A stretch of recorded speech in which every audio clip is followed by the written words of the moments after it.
You're watching HCAM TV.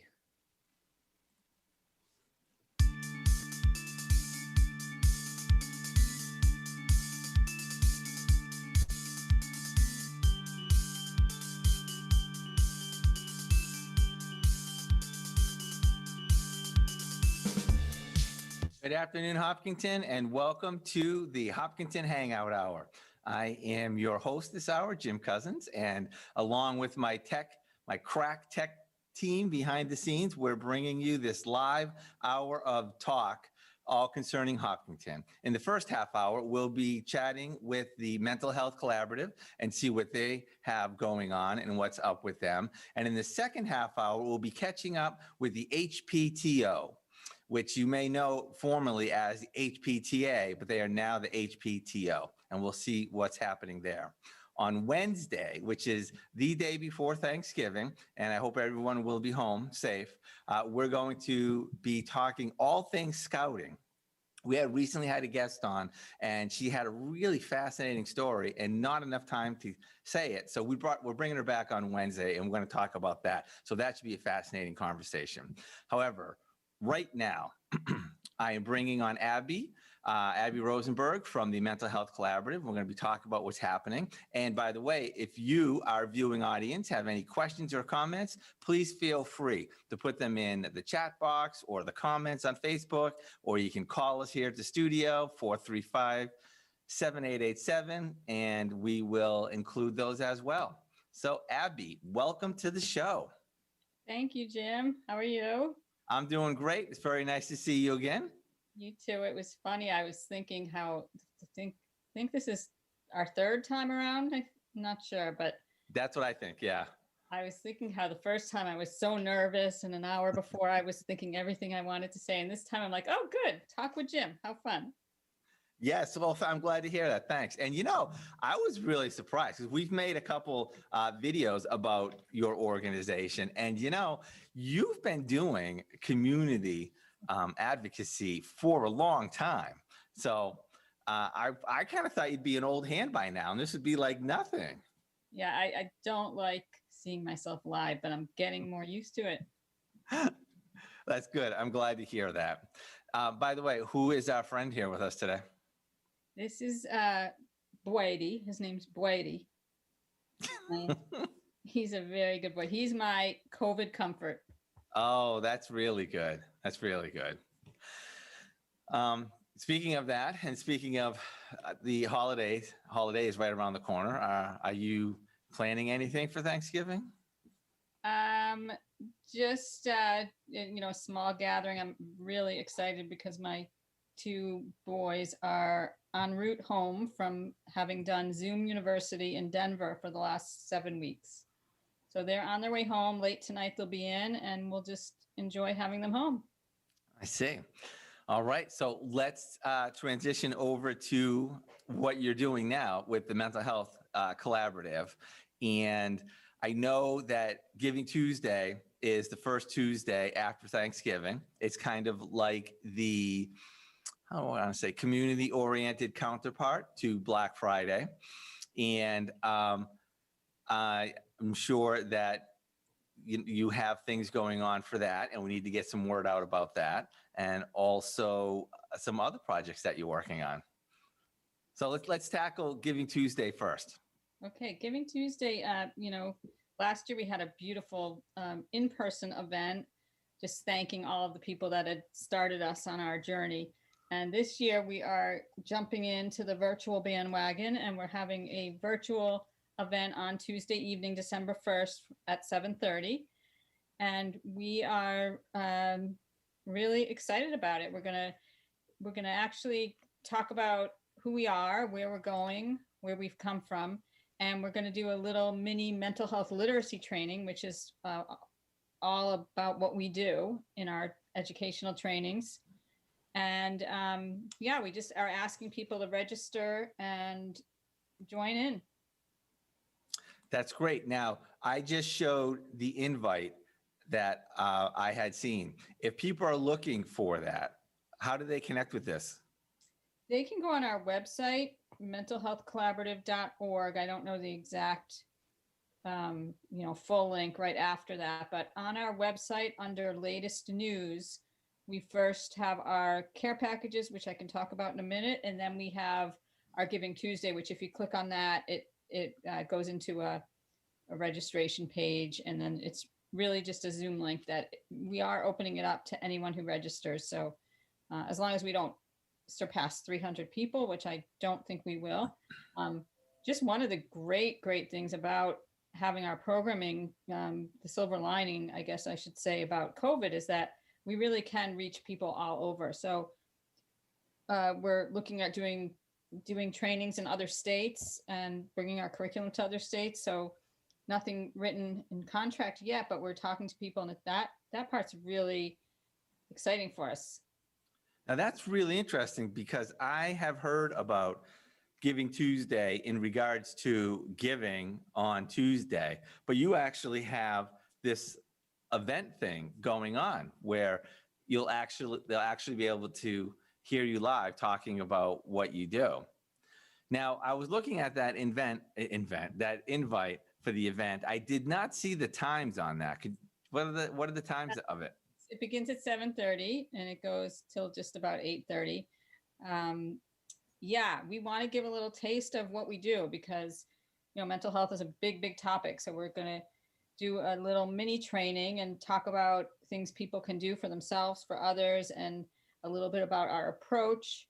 And yes, we do, we just finished a community training, which we had great feedback on, but we like to offer things for free. So we will be looking for donations too, but hopefully that will just be what people may want to do if they have the means to do end of the year donations. Hopefully they will think about us.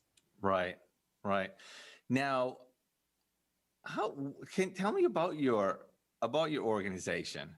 I don't know how many people work there. I don't know your board. How's it all set up? Well, we have a very gracious and giving board of directors, executive board of directors. They're mostly from Hopkinton, not all of them. And they volunteer their time and work really hard to help me make this all happen.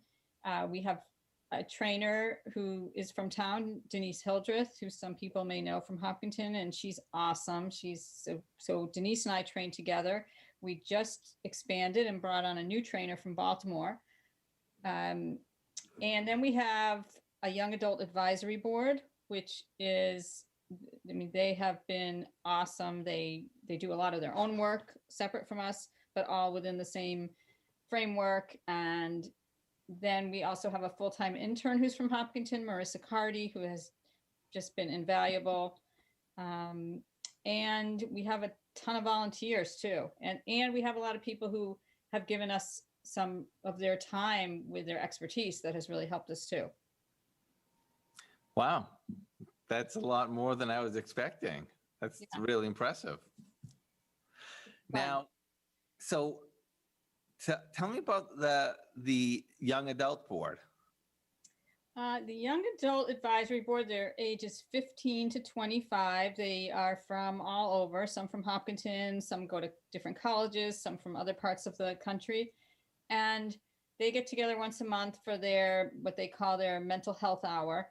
And whoever is moderating it, they switch around, picks a topic of relevance to their age group, and they talk about it. And then they come up with some takeaways, and we post those on social media and send those around.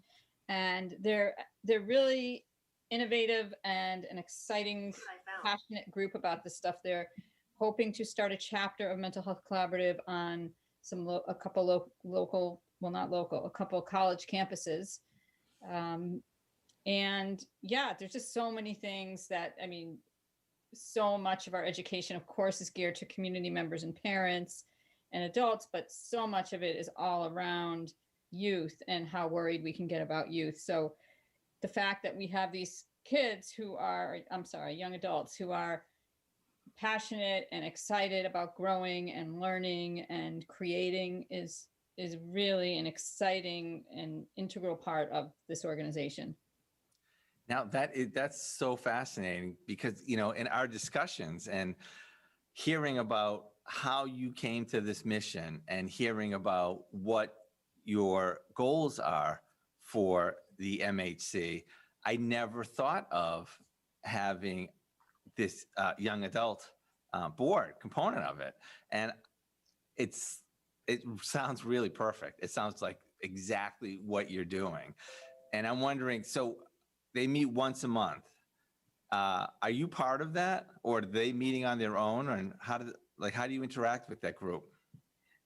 Well, no, I'm not part of the meetings. I do communicate with them via email. I just said to them in my last letter that I can't wait for us to have a conference where we can all meet without masks, or with masks, but we can hopefully all meet in person and really brainstorm where we want to take this, because they are our future. They're our future. They're our future leaders, the future of our country. So, yeah, I'm really excited about that. Right. And in addition to being the future leaders of our country, they are the people who are going through adolescence, going through young adulthood. And that's really a prime focus of one of the prime focuses of what your group does.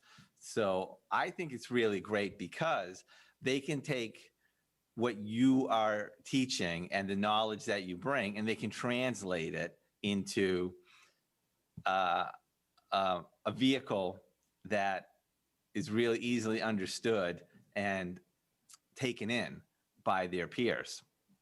Yeah, so they'll listen to each other much more than they would to me. But they are, I think the sky's the limit as to how we can develop this. We are, of course, such a new organization. So we're finding our way both, in my role, in the organization's role, in the young adult advisory role. But we'll get there. We're just, we take it one step at a time. Right. So you said 15 to 25. Are all the members in Hopkinton at the present time? No.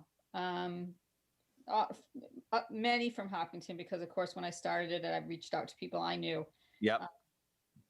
We've grown, some have left, some have come. So, the word spread, especially those in college, because they meet people from all over, and if they have someone that's interested, they'll bring them on too.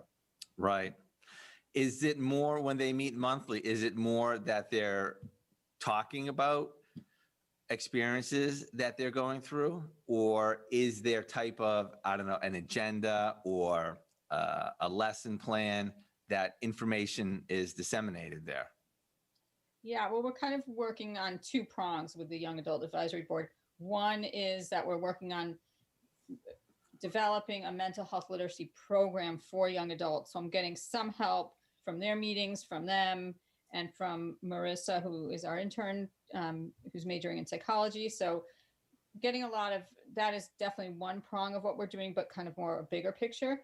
And then they themselves, without me there, have a monthly meeting where they rotate moderators. So whoever the co-moderators are will pick a relevant topic. So I believe, for example, last month was social media and the impact that has on them. And they talked a lot about, comparisons and things, the positives and negatives of social media. And then they problem solve things they can do. So it's a conversation, but they have a topic, and there's definitely two people moderating, and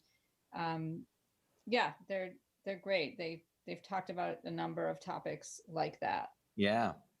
Did they come up with any solutions for the scourge that is social media in our culture? They did. A lot of them talked about how it can be really hurtful, and how they have to put limits on it and have boundaries, and really pick and choose who they friend and who they, how much time they spend, and they talked a lot about how, looking at someone's social media is kind of a moment in that person's, that smile is just like a 1 second part of that person's whole day. So it's, they talked about the negatives and the positives. And they talked about the importance of social connection and really picking up the phone and using it to talk to people if possible, or at least reaching out. Yeah. It's so different than when we were kids. Yeah. When we didn't, I've just been reading so much about that, and it cannot be understated, the presence that the internet and social media has on on the young adults in our community. It's profound. Yeah, on the young adults and on the older adults. I mean, even I can get, sucked in sometimes, and I'm like, oh my God, it's half hour later, and I'm still looking at this feed. Yeah. So it can go for us too, to be positive and negative. Yeah, true. That's really kind of cool. That's really cool. So now I know that you have targeted materials and programming for school situations, and you've even mentioned it in this half hour, that you have, I don't know if the right word is curriculum for the community. And now you've mentioned this for the young adults. Where does this stop, Abby? How many kind of groups are you targeting in different ways to help? Well, we believe that mental health literacy is really a right and a need for everyone. So no matter what age, I mean, we don't work with younger than middle school kids, but we go middle school all through, seniors. So we have a school curriculum that I'm really excited because we just got a grant that is going to allow us to go into Hopkinton Middle School, not go in physically because of COVID, but bring our curriculum virtually to 8th grade starting in January. We're going to start with the remote only students just because we feel like we had to pick a cohort of students to bring it to pilot with, and they're probably the most isolated given that they're not in school at all. Wow. Can you describe anything, or are you still creating it? What's that going to look like? Is that going to be you on a Zoom call? No, we've had to really pivot. Our original model that we hope to eventually go back to is a kind of a train the trainer model so that schools can sustain this and embed it into their current curriculum. But because of COVID and teachers are just so overworked and overburdened right now, we are going to hire educators who will then teach this evidence-based curriculum over Zoom to students. So that's what it will look like, at least for now. And then we hopefully at some point soon can go back to bringing it into schools so that it becomes just a regular part of the curriculum. Mm-hmm. So for this one coming up, are you said hiring somebody for this one, or how is this one working? Yes.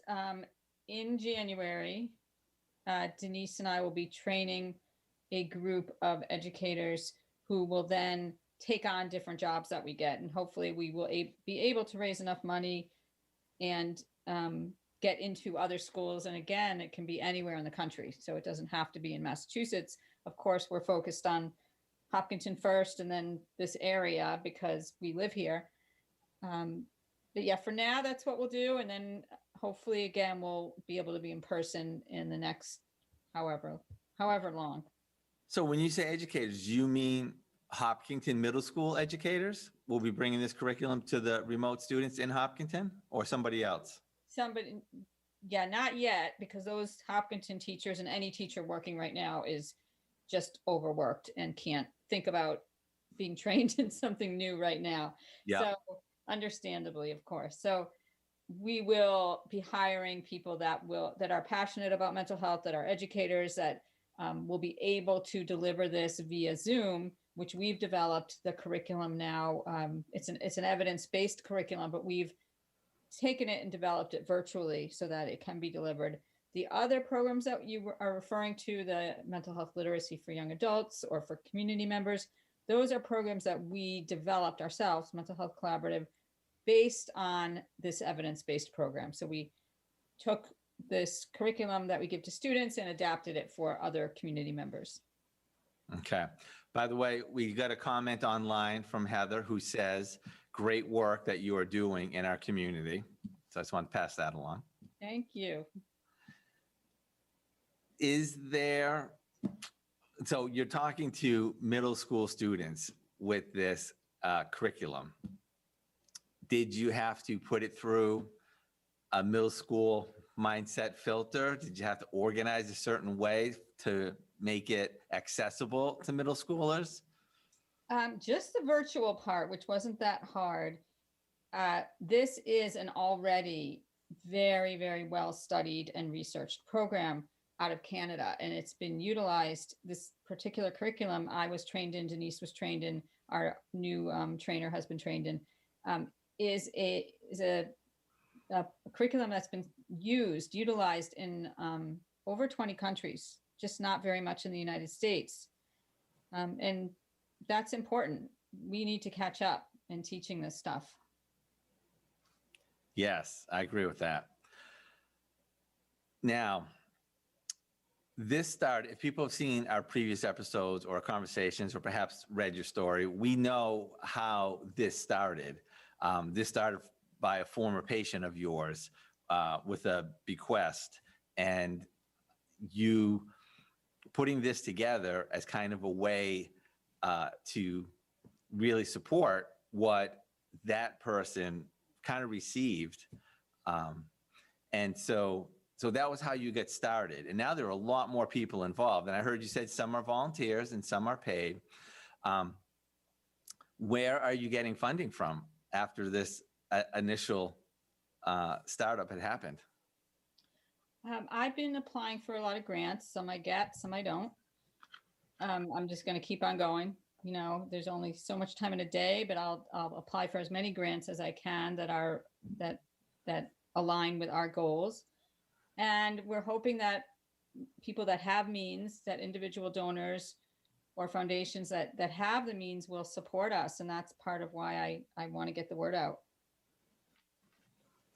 Now, I assume, are you approaching, I don't know, businesses and other organizations that could support this? I have not approached any businesses at this point.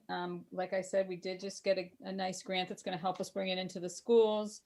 And I'm hoping that on Giving Tuesday and our end of the year appeal, which, you know, we only actively have an appeal where we ask for donations, you know, Giving Tuesday through the end of the year. So we're hoping that with the, you know, that people will be generous if they're able to be. We know that not everyone can be, and many have been generous with their time as well.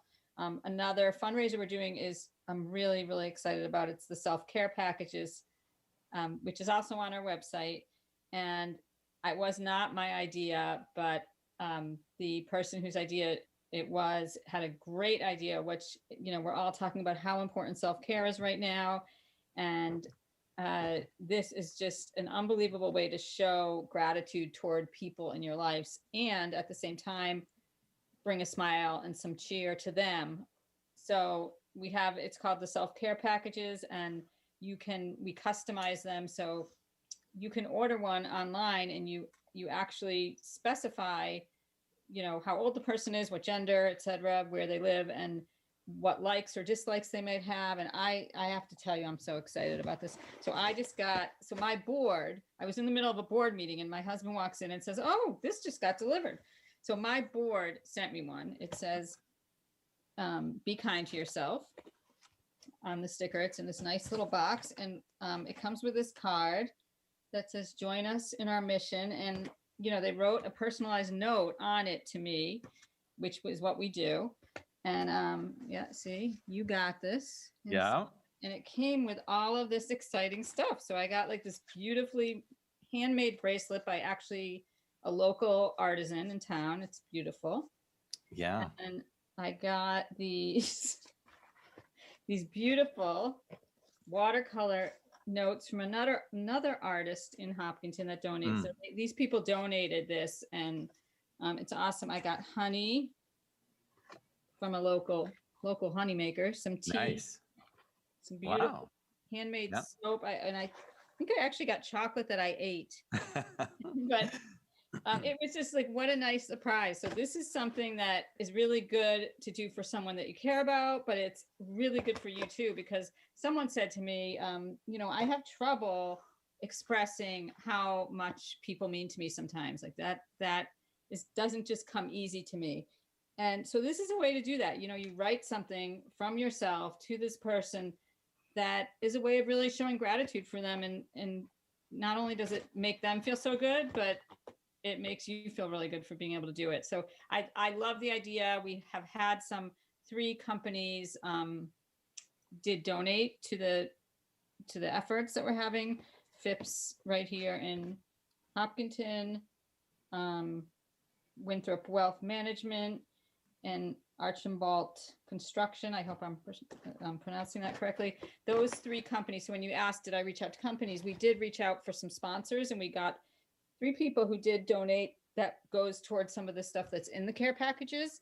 Yeah. And, hopefully, of course, some of it is an expense, but hopefully we'll make money too, because just the fact that we can brighten someone's life is, Exactly. Yeah. Now, I can just say personally, I actually have received one of those packages, and I can attest that it was awesome. It was so nice because just, I don't want to be like mushy about it or anything, but just like the nice things that are in there for you, and knowing that somebody put this together for you, it was really awesome. It was really, really nice. And my wife was looking over my shoulder and said, oh, I like this. And, oh, I like that. And so everything is like all ready. We got it like put away, and we're, using the stuff. And every time I see it, it's just a reminder of somebody caring for me, and it's really useful stuff. So I think that was a great idea that you've come up with that dovetails so nicely into your mission. It just really speaks to what you do. Yeah, I'm so glad you got one and that you loved it. And the person who came up with it, the idea was brilliant. It was not me. But everyone needs to feel cared about, and everyone should feel cared about. And what a better way to do that. I know, I agree. So the website is, for people who are interested, mentalhealthcollaborative.org. And you can find all the information there, both for the Giving Tuesday event, which is not just a Giving Tuesday, please support our mission, but also the opportunity to get some real useful, valuable information about what you do, as well as the care packages. They can access it there too. So our time grows short. We got about a minute left. So I don't know if there's anything else. There's so much stuff that you're doing. It's so amazing. You really ought to have your own show at some point.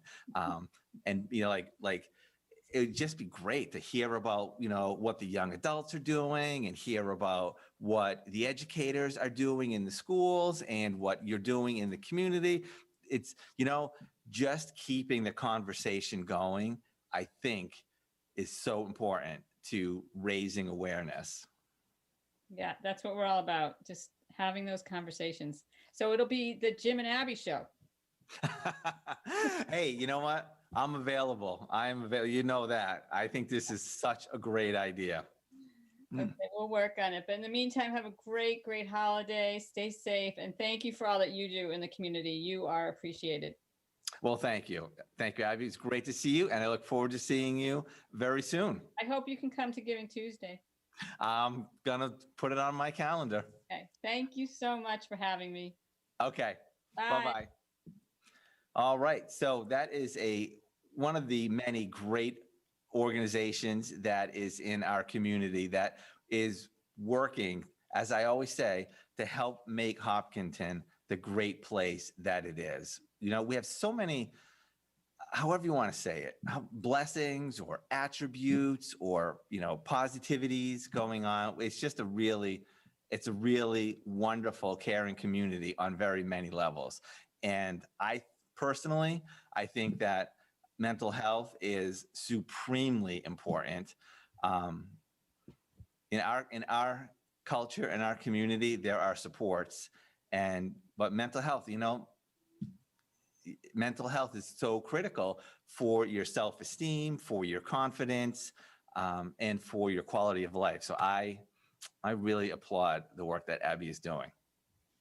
And right now we are going to transition over to our second half hour, where we are going to be catching up with all the doings of the Hpto, which I'm very, very excited to bring onto the show, because I've been wanting to get their story for a while, because I think what they do is simply tremendous in our community. And it really brings a layer to our educational system that I don't think we could achieve otherwise. So right now, I believe they are coming into the show. I have Rachel and Chelsea, and oops, I'm on the wrong thing here. I would like to welcome you both to our show. Thank you so much for having us. Yeah, thank you. All right. Oh, Rachel, I love that shirt. Oh, thank you. Yes. That's great. My daughter did ask me why I was dressing up. I got the same question. Are you going somewhere, Mom? All right. So first step, please introduce yourselves and tell us your roles in the Hpto. Yep. So my name is Rachel, and I'm the president this year. So this is my second year doing this. And before that, I had been the treasurer for 2 years. I'm Chelsea Rockhold. This is my second year as serving as secretary. And we've only lived here 3 years. So looking forward to maintaining my participation for years to come. Okay. Now, is this the first year of Hpto? Yes, that's right. Last year, we did a big initiative. We used to be the PTA, which is a national organization. And we kind of took the time to see if we were getting value for what they were charging us to be part of that organization. And we went through a big process to make sure that we weren't missing anything, but we decided that we want to be our own local, keep everything in Hopkinton. So over the summer and continuing a little to the fall, we've now become our own independent nonprofit. So every dollar that we raise can stay here in Hopkinton. Okay. And for those who don't know, Hpto is Hopkinton Parent Teacher Organization. That's right. Yep. So I congratulate you, because you know what? I think that's a mark of maturity and success that you have transitioned from being a part of a larger group, seeing where you can be more successful on your own and actually stepping out and making that happen. Yeah. The membership dues that we charge all of our members, so about a third of that was going outside of Hopkinton, and we just didn't think that that was the right thing for our members and for ourselves. You know what? I wasn't going to ask, but wow, a third. That's a significant percentage of your revenues. Yep, that's right. And I don't want to disparage the PTA as an organization. They do offer a lot of services for those dollars. It just turned out that we, as Hopkinton, did not need or use most of those services. So we weren't getting a lot of value for that. Yes, right. Yes, it's nice of you to say that, because I think that's value. I think there are municipalities or towns out there that could really benefit from the support that an Hpta could give them. That's right. And, smaller schools or schools that don't have the parent support that Hopkinton is so lucky to have, the PTA can be that bridge between the school and the parents that are helping out. Right. So I think it was very useful for us to have in the past. But I think you put it best. We are maturing as a town and as an organization. And I think we have the skills that we can do it all ourselves now. Okay. So let's start, Rachel. Let's start with definition. Let's describe, what does the Hpto do? Yep. So we have a mission statement, and that is to support the Hopkinton Public Schools through fundraising and through volunteerism. And so that's what we're all about. Okay. All right. Chelsea, Yes. tell me, so you've been in Hopkinton for 3 years. By the way, welcome to the community. Thank you. And for 2 of those 3 years, you've been involved in the Hpto. Why are you involved? Well, I have 5 kids. So I was going to say, you got to ask point. her how many kids she has. I'm already at the schools a lot. I think it's my nature to want to get involved, and the PTO is a really easy way to do that. You can start with simply volunteering for one activity, one event, organizing something in the library, pre-COVID times, helping in the art room. And as I got to meet some of the women and parents who were involved in the board and other, a little more town-wide as opposed to just one activity, made some really good friends and wasn't asked if I was interested in it and leapt at the opportunity. And having come from a district out of state where Hopkinton is a little unique in the sense that its schools, are every student goes to the same schools and it's 2 years of grade service and then you move on. We came from a community that had 4 elementary schools, each was K through 5, and each had their own independent PTO. Which made a lot of fundraising disparities. Some schools only raised $5,000 a year, others raised $35,000 a year. And ultimately, when you have students that pool into the same upper grade levels, you were noticing, a lot of those disparities. They didn't have art programs, and we were coming from California, so some funding issues there just with public schools. But I really, really love that Hopkinton's PTO is district wide, and we have so many opportunities as we meet as a board, we all know what the high school is doing and the Elmwood school is doing, and I really love feeling connected to the schools that I don't even have students in yet. So that was really, it's nice to feel like you are serving the town and the district as a whole. Quick question: were you born and raised in California? No, I'm from Ohio. Okay. I found a fellow Buckeye here, Rachel. Okay, we're both Ohio State fans. That's awesome. Yeah. College football fans in the middle of New England. I know, right? All right. So that was really good. I want to pick up on one word that Chelsea said in her journey, and that was fun. She had a lot of fun, and when she was invited, she jumped at the chance to join. A lot of times community organizations have a reputation of, oh boy, they're going to grab onto me and they're just going to bleed me dry, trying to make it go. Talk to me about what it's actually like being a member and getting involved in the PTO. Yeah. Can I go first? Yeah. So I have a lot of kids. I have a spouse who travels regularly for work. And I will say, even though I am at times incredibly capable of, the task that I have taken on, I have had no problems. I didn't even have to seek help. When somebody found out that we had illness going through our family, it was, you guys, Chelsea's having a hard time, let's just take this off her plate. And the group of people that we're surrounded by, we all have each other's backs, and that makes it easy. There's very little pressure to be perfect or to know everything. There's a lot of support when you're transitioning year to year. We have members that move up with their kids in school and they leave.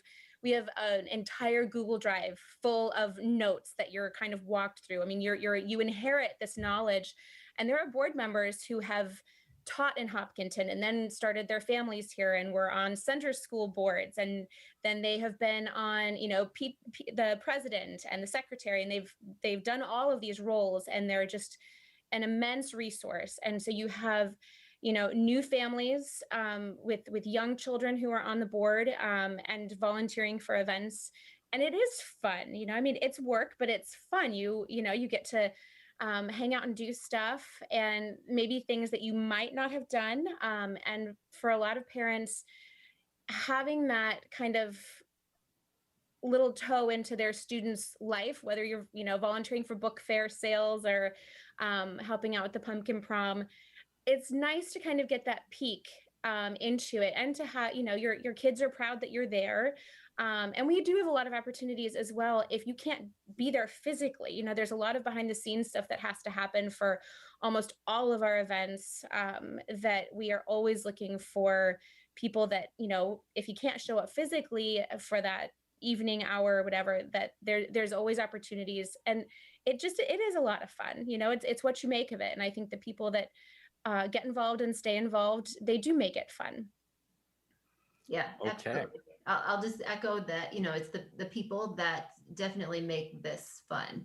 You can meet people that you would not, let's just be honest, our friends tend to be our kids' friends' parents.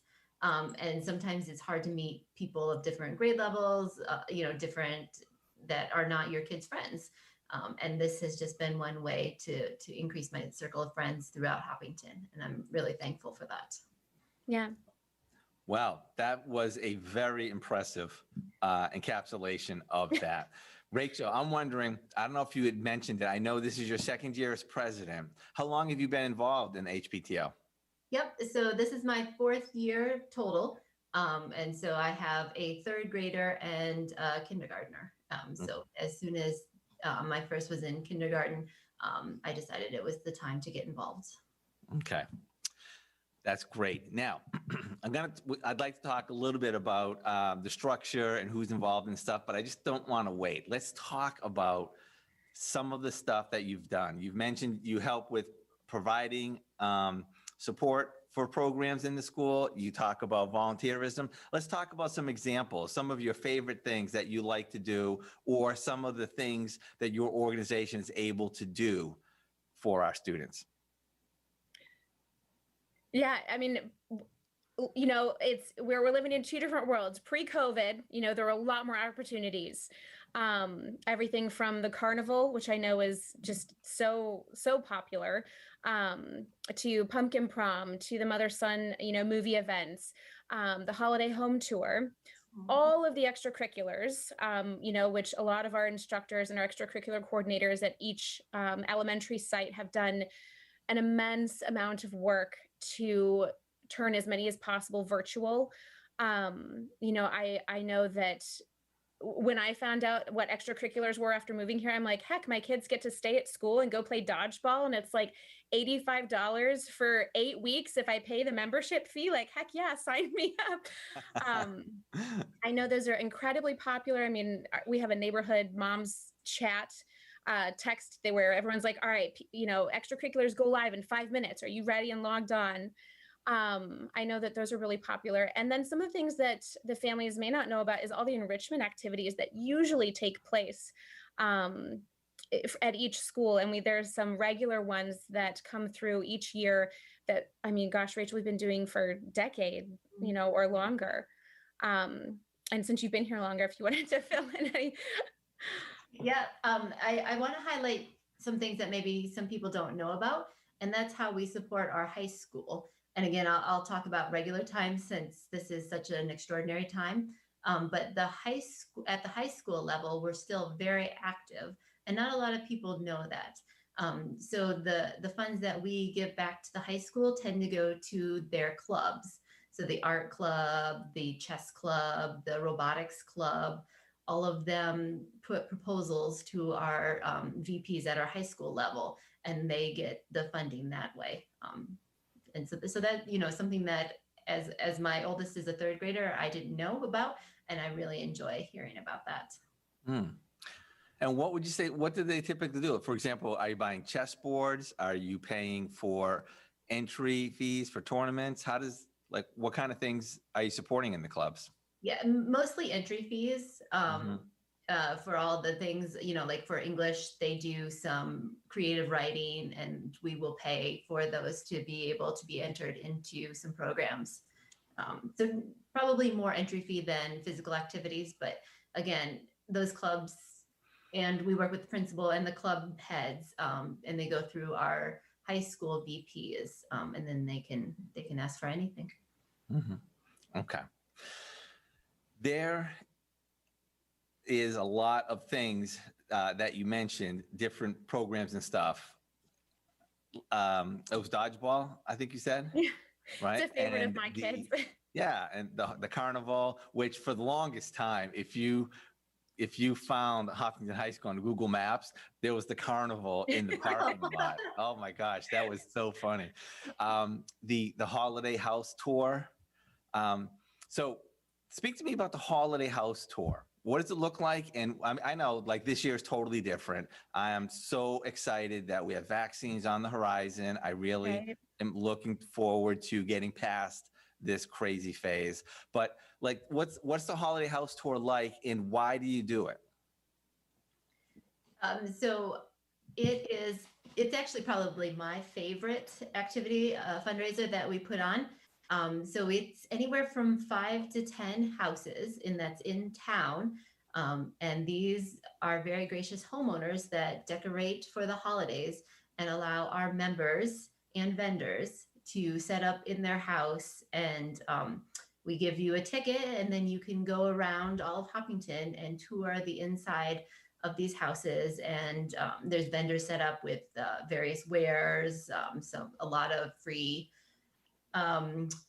appetizers and cookies. And so that's what it is. But the reason that I love it so much is it tends to take groups of, let's just say, women. You take a couple of your best friends around town, and it's just a nice time during the busy holiday season where you're giving back to your kids and your families. And this is 4 hours that you get to spend with your friends and enjoy the holiday yourself. That is great. Now, I'm just going to say this, okay? What I love most about everything that you've described is every single thing is community and student child oriented. I love that. It's like from a different time of life. As we've grown up, I know I'm older than you. The pace of life has continued to get faster and faster. And many times we're very focused on our careers or on helping our kids to advance. And the Hpto, you're focused solidly on helping our students in the school system. And you're doing that by providing community events where people are connecting. And I just think that is a home run, as my father-in-law used to say. It's just a home run. It's just, it's the kind of thing that just makes Hopkinton great, because we're connected. I am all about connections. We're connected. We're caring for each other. We're showing up for each other. And you're providing things that the students wouldn't be able to access otherwise. There'll always be, papers and laptops in the schools, but there's not always money for, getting for these entry fees where they go and they're able to do, an exciting thing for their club. So I really applaud your organization. I think it's great what you're doing. Thank you. We know Rachel's. Yes, go ahead, Chelsea. I was just going to say that, part of our mission is to be that equalizer. There is there are multiple levels of socioeconomic, status here in Hopkinton, and we aim to make sure that all of these opportunities are not, for a privilege. Everybody has equal access to all of these things, and so being part of something that helps, with equitable access to that kind of stuff is really exciting and refreshing. Yes. Now, we heard what Rachel's favorite activity was, the Holiday House Tour. So, Chelsea, what's your favorite thing that the Hpto does? Yes. So we haven't gotten to experience everything. Usually, there's somebody always, with the sniffles or other activities that pull us away. When we first moved here in June of 2018, the school was still in session, and my kids were super stoked to see all of the equipment going up for the carnival. So I have to say, having just moved cross country and my kids are all nervous and we haven't met anybody yet, we went to that carnival our first year, and it was just awesome. Some of the people that we kind of met, my kids are not shy, so they were like standing in line and, "Hi, I'm Logan and I just moved from California, want to be friends," kind of thing. We still run into these people throughout town. So I think that just has a special place in my heart. Is like, that was our first activity as a family, our first activity here in Hopkinton. And I know with everything from Triple E to COVID, it's just been a long time coming, and we are affected by these health interruptions and these, we're in the same position a lot of other organizations are with trying to maintain that level of fundraising income. And I think too, it's really important, even though you might not be getting, or you might not be choosing to sign your child up for an extracurricular, which is, if you're an up-to-date member with paid dues, you get that early bird access. It's really important this year more than ever to make sure that your $25, dues are paid, because what we're putting in and what we're trying to do this year affects next year and the year after that. And so we're trying to look forward and be really fiscally responsible with, how we're going to keep the organization in good standing here. Right. So. Okay. So I hope that we get to talk a little bit about that, because I'm really interested to hear how you have adapted to weather this storm. But before we get to that, let's chat a little bit about the structure of the Hpto. How are you organized, and how do you decide where the money goes, what funding happens, and like which things get funded at the schools, and how you come up with extracurriculars? Sure. I'll start and you can jump in. So at the highest level, we have an executive board, and that's the president and secretary. We have a treasurer and a VP. And then each school contributes 2 vice presidents to that executive board. And that's the main, where all the main decisions happen. And then at each school, the VP is then in charge of creating their own board at the school. So Elmwood and Marathon, each school will have a group of volunteers that it sits on that board. But as far as the money decisions, so we fundraise this year, and then we create a budget at the end of the fiscal year, which is the end of the school year. So in June, we'll count up how much money we've fundraised over this calendar year, over this school calendar year, and then that money will be spent next year. It's split pretty evenly across the 5 schools, and then they will know as of June what their budget will be for spending next year. And then the VPs at each school goes and meets with the principal and talks about what they're going to be needing for the next school year. So one quick question: who meets with the principal? The school VPs. So remember how the executive board has 2 VPs for each school. So then Marathon's VPs will go meet with Marathon's principals and and decide what they want at the school level. So the main pot is distributed at the executive board, but each school gets to take its own little chunk and decide what they want to spend it on. I see.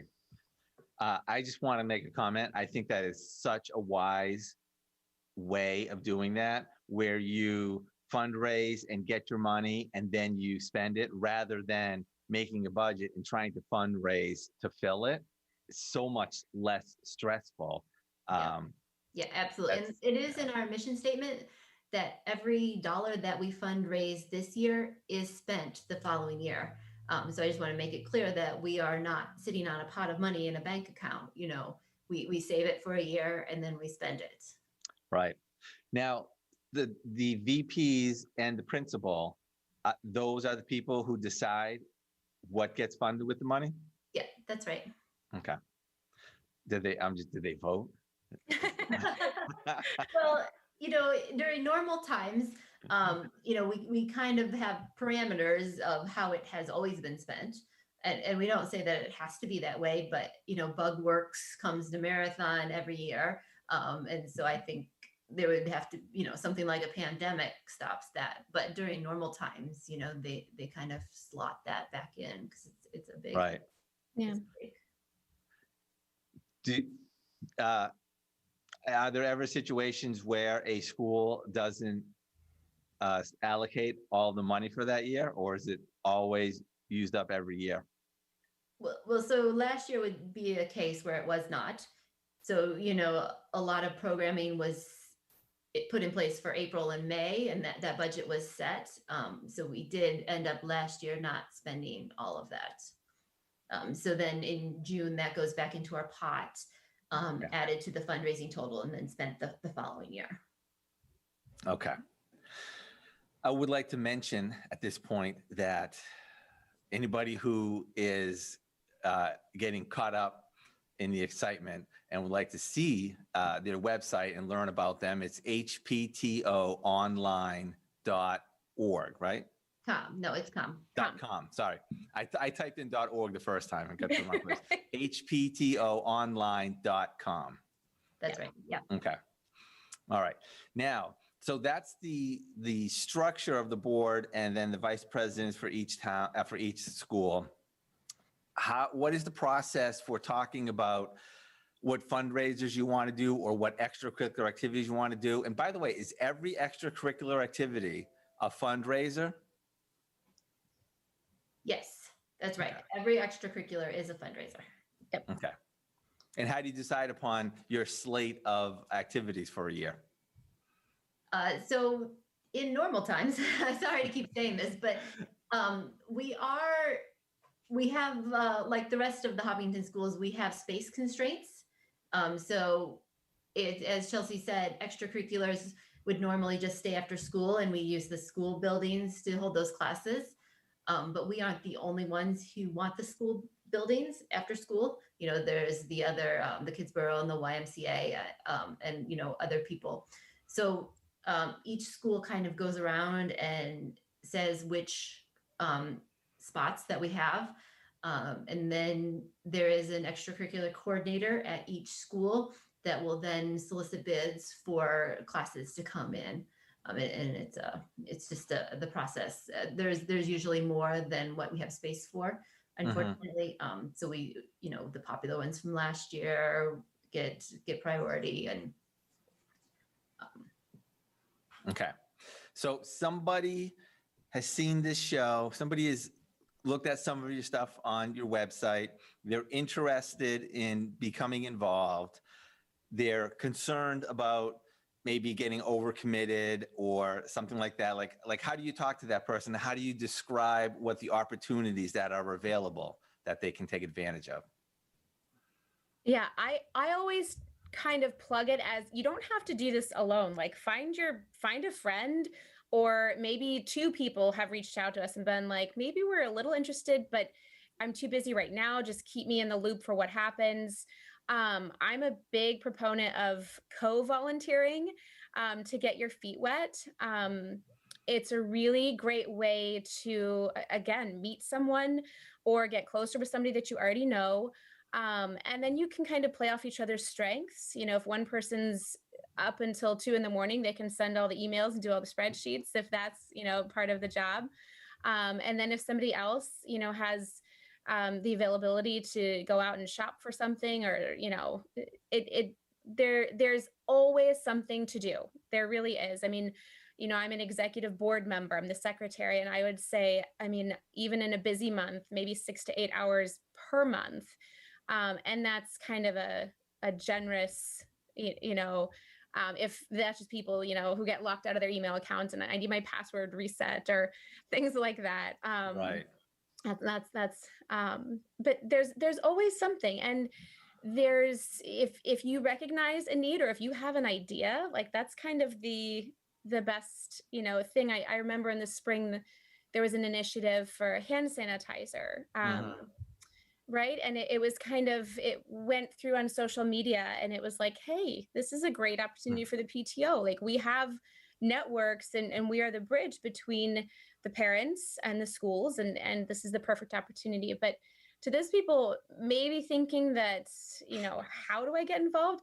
Just email us and just be like, I'm looking for a really tiny opportunity. What's the least amount of, you know, commitment I can give here? And that could be, you know, helping out with putting library books back on the shelf, or, you know, something. And that's a great way to get started. Okay.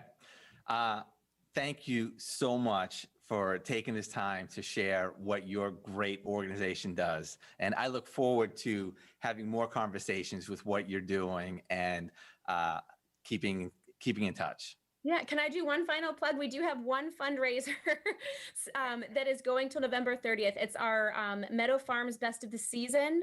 And I do know that the Scholastic Book Fair was extended till December 3rd. So make sure to check out our website for all of our current events. Thank you. We got to go. Thank Take you. care, everybody. Thanks, guys. Bye.